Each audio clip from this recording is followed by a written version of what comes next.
ശബരിമലയിലെ തങ്ക അങ്കി ചാർത്തിയ തിരുവാഭരണങ്ങൾക്കും വിഗ്രഹങ്ങൾക്കും കാവൽ നിൽക്കുന്ന ദ്വാരപാലക ശില്പങ്ങളിലും കട്ടിടപ്പാളികളിലും വൻതോതിൽ സ്വർണമോഷണം നടന്നുവെന്ന ആരോപണങ്ങൾക്ക് അടിവരയിടുന്ന ശാസ്ത്രീയ തെളിവുകൾ പുറത്തു വന്നിരിക്കുകയാണ്.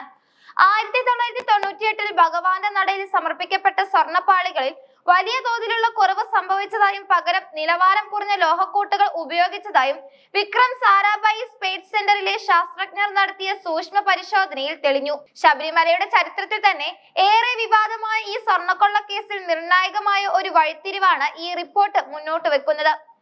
വിജിലൻസ് കോടതിയുടെ നിർദ്ദേശപ്രകാരം സീൽ ചെയ്ത കവറിൽ സമർപ്പിക്കപ്പെട്ട ഈ റിപ്പോർട്ട് പ്രത്യേക അന്വേഷണ സംഘത്തിന് കൈമാറിക്കഴിഞ്ഞു. ഇത് നാളെ ഹൈക്കോടതിയുടെ പരിഗണനയിലേക്കും എത്തും.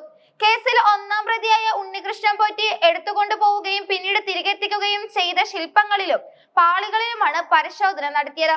ഈ പരിശോധനയ്ക്കായി 15ഓളം സാമ്പിളുകളാണ് ശാസ്ത്രജ്ഞർ ശേഖരിച്ചിരുന്നത്. 1998-ൽ വിഖ്യാതമായ UB ഗ്രൂപ്പ് ശബരിമലയിൽ സമർപ്പിച്ച സ്വർണ്ണപ്പാളികളുമായി താരതമ്യം ചെയ്തപ്പോഴാണ് ഞെട്ടിപ്പിക്കുന്ന വിവരങ്ങൾ പുറത്തു വന്നത്.